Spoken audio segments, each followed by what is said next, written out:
My name is Dave Finnegan. I head up the customer experience practice at Reach Partners. My background is that I was the CIO of Build-A-Bear in my past and helped start Build-A-Bear a long time ago. And I was I was the CIO chairman of the CIO Council for a long, long time. And then I left Build-A-Bear to go work for an outdoor retailer called Orvis, which is a fly fishing outdoor retailer. And when I first got to Orvis, one of the things that I did is I noticed that Orvis is the oldest catalog company in the US, by the way. I don't know. If you know Orvis at all, you probably have an Orvis catalog. I noticed that on the catalog, I could see some product, but I wouldn't see some of those products online. And then I did some more digging, and I found that there were some products that were in the warehouse that weren't even online or in the catalog. And so today, we're actually going to do some research or hear about some solutions that help to get the products that are in the warehouse front and center so that you can get them sold. So with that said, I'd like to introduce our esteemed panel. Felecia is the Director of Creative Operations at Victoria's Secret. Vanessa is the Director of E-commerce for Harry Rosen. And Ranjana is the CXO and Co-founder of Sweft. Please join me in welcoming these ladies to the stage. Thank you so much. Thank you. Thank you guys for joining us. I know this is the last session, so it is a very important matter for us, so that I really wanted to thank you guys.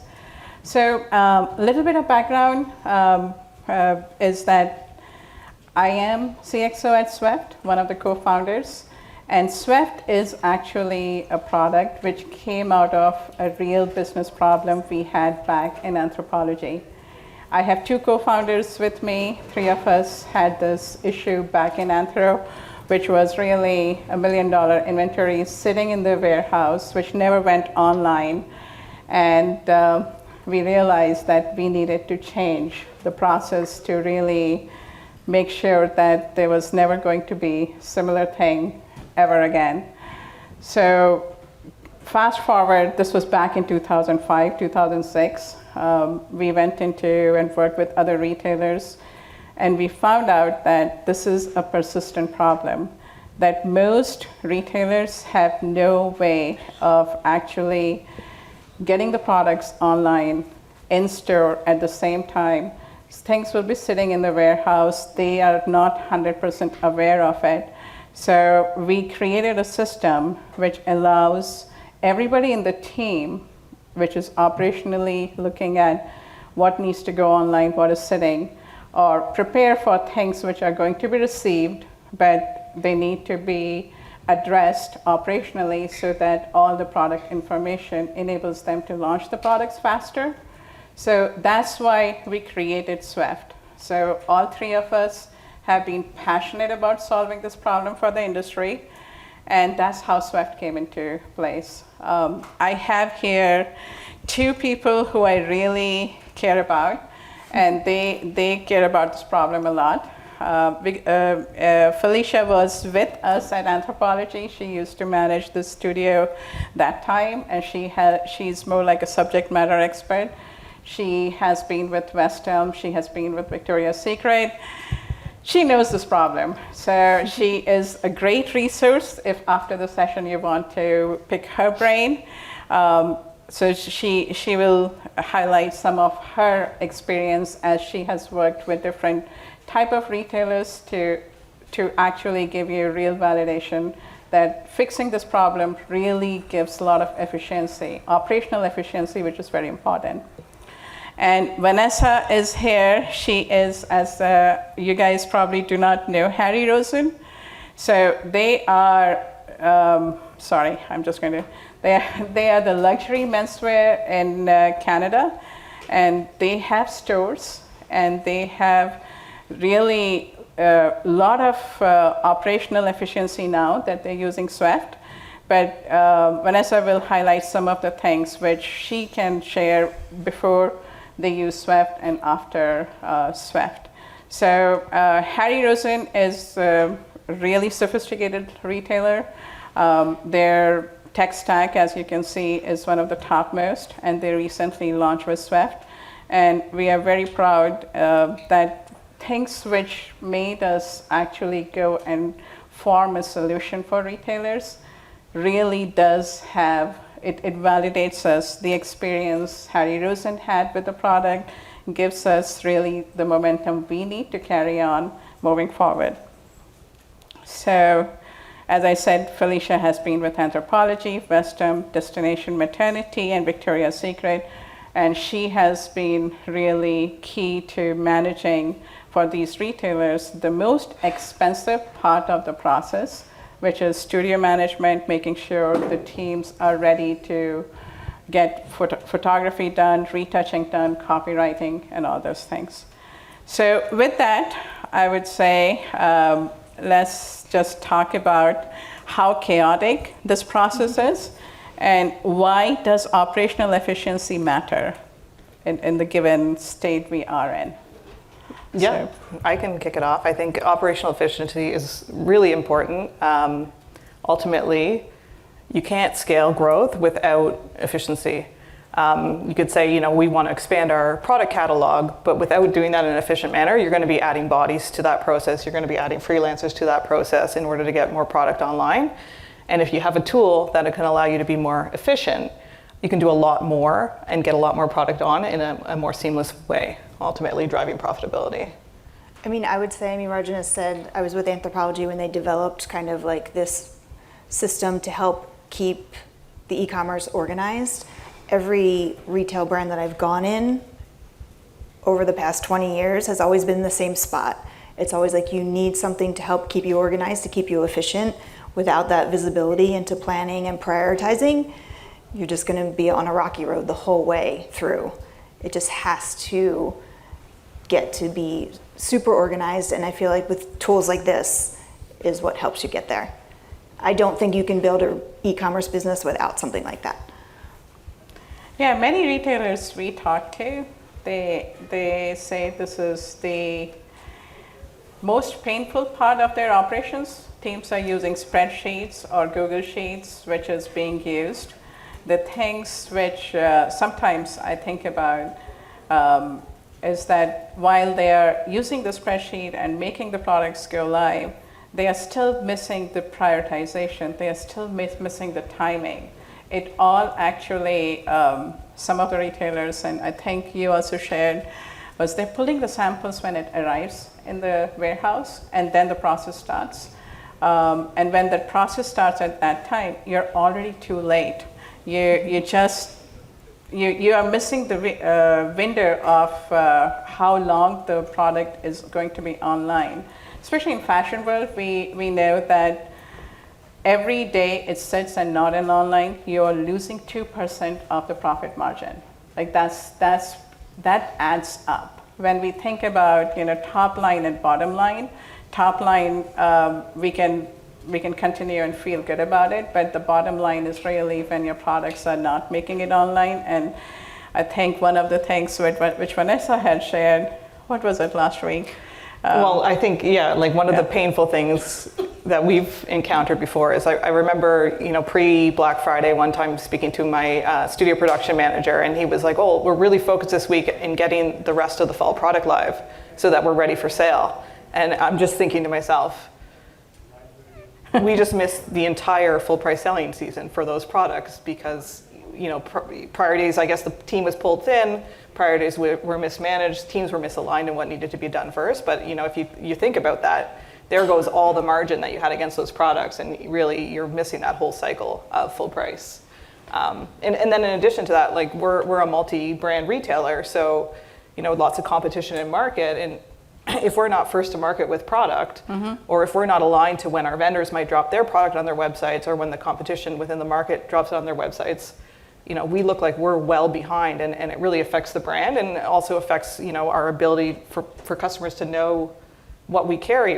And it might even affect store sales, because we know clients use e-commerce consideration before they go shopping. And if they go on the website and they see the product's not there, they might decide not to shop at Harry Rosen that weekend. So really, if you zoom out, it's a really big problem. Yeah, and this is a problem which is not that hard to solve, which is why it is sometimes we feel like, wow, are we missing it? Are we choosing to miss it? Because when you think about it, and I've been in the e-commerce industry for more than I can remember, so it's just like, okay, this is the product. There are some percentage of your product which are not going online on time, and customers could be buying it. They're looking at it in the store, but you don't have it online. And this is a very common problem. I don't know how many of you have the same problem, but this just seems to be kind of, as Michael says, death by 1,000 cuts. It's like, okay, small things just keeps on adding up, and nobody really is able to take care of it. One of the things which Doug Mack had mentioned today, which resonated with me, is that profitability is it's a result of really having a good infrastructure, good process, team being happy and working together. From what I recall, and Vanessa shares the same story, and this was like for me 15 years ago, but it's still true, is that we were in the last stage of online. So my team used to be the one who was activating the products, and we would be the one who would get really everybody frustrated in the organization coming to us. Why is this product not done, or why is this done wrong? And it really makes it for poor morale. And who said this? I don't remember. One of you said it, that the morale for the biggest turnover happens in e-commerce team, just because they are the one who are in the last, and they just like, okay, how much can I deal with this? The studio team does get pretty beat up a lot. Yes. And Yes. you always get that last minute, why isn't this online? Why isn't my product online? And you have to ask, well, did you put it through the proper channels? Like, where is it? And what about the 99 others that are online? You're talking about the one, but it is that proper communication between the teams. A lot of times the e-commerce studio works in a silo, and you do so much work up front. Buyers, merchants, inventory, they do so much up front, and by the time it filters down, the same information doesn't always get to the right place. Yep. So the e-com team, the photo team, they think they're doing the best they can with what they have. Meanwhile, there's lots of other things that everybody else is prioritizing, but the communication wasn't there.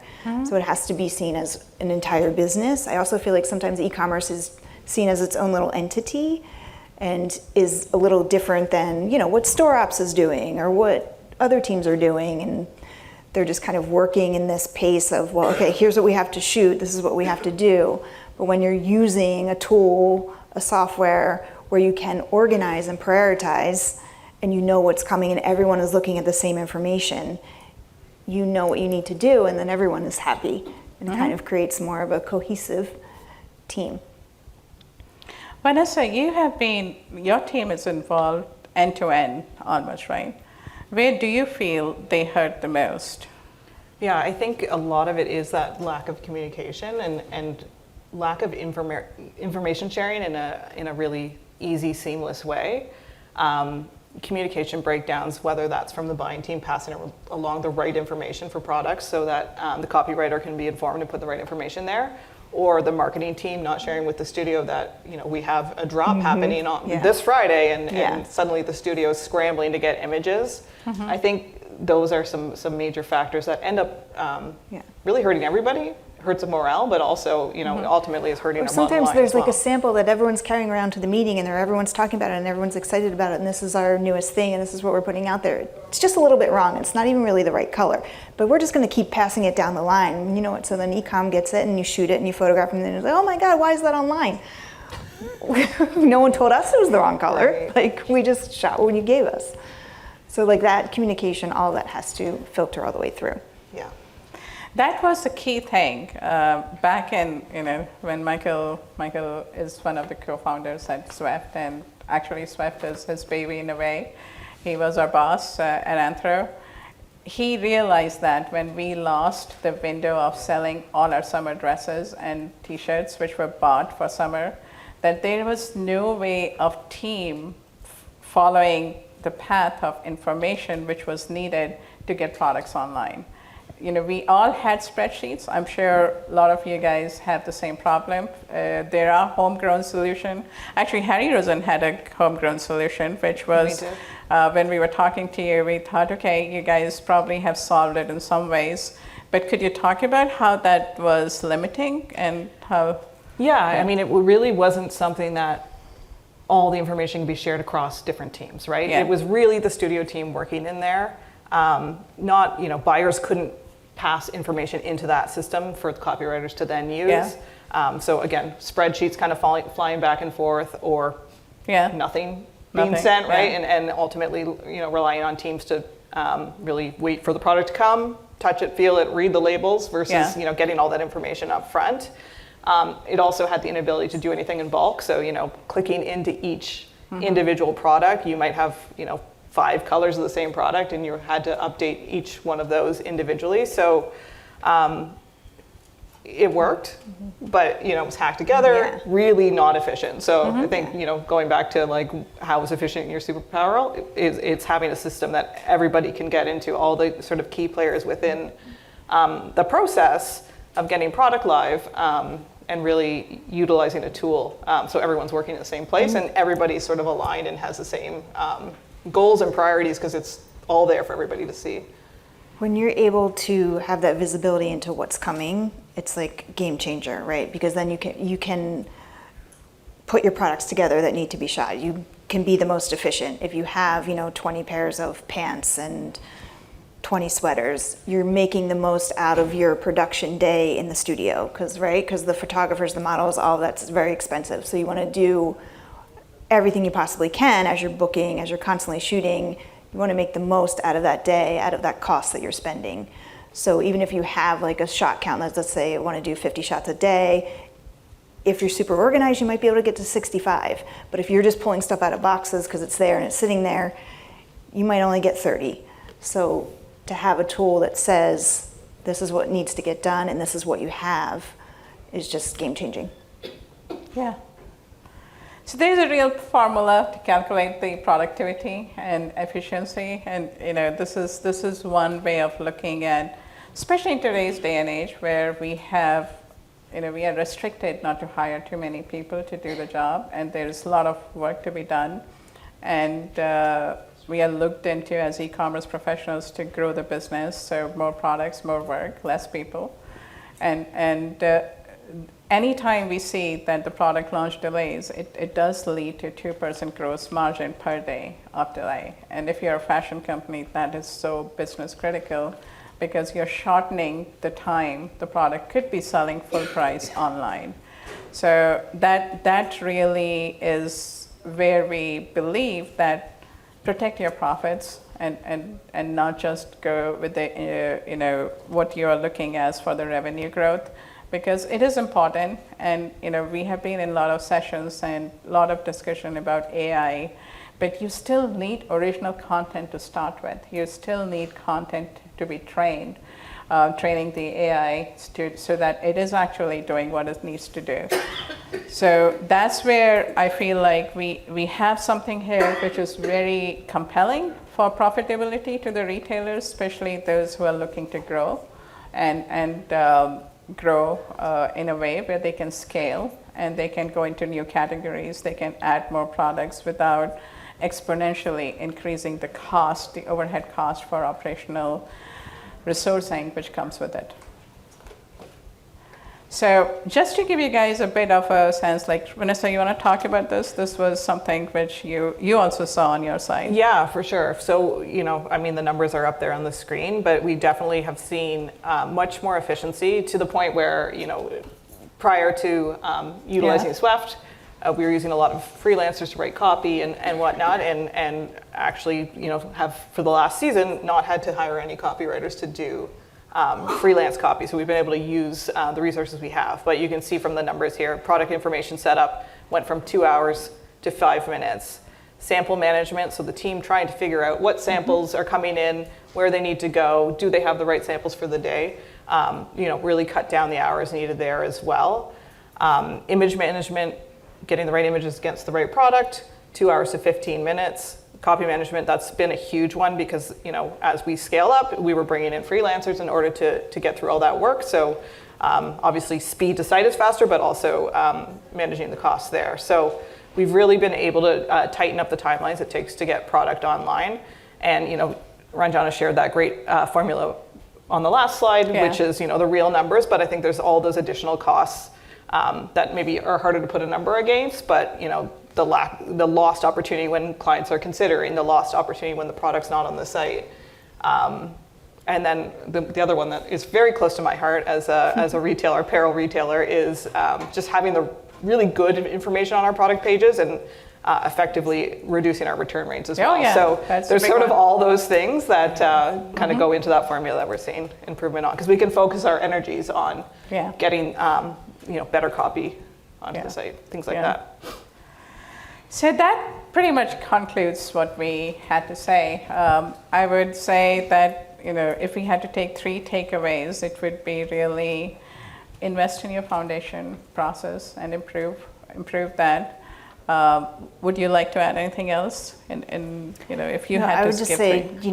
to build the proper foundation, it's going to be a struggle if you're not, if you're starting an e-com business, or if you're in a regular retail business and you need to kind of get efficiency in your e-com world, you have to build that foundation so you can do the planning, prioritizing, and the visibility. It's like the most important things. Yeah, and I mean, operational efficiency maybe isn't as exciting as AI, but like without that, you need the foundation there, right? And there's like real costs that you can save on, like right off the bat if you get that. Scaling does require investing, and operational efficiency is fairly new in some ways in e-com, but it is there because a lot of effort goes into getting the product online. We have done so much. We have lived and breathed this. Like, we have retailers who are using 80 plus spreadsheets across different teams to get the product information correct and ready to go online. That was West Ham, right? It's everywhere I've been. Everywhere I've been. I'm like, oh, you have 5 spreadsheets too? Okay, let's go. So really, and as we said, our premise is really make sure that products don't sit in the warehouse and you're not aware of it.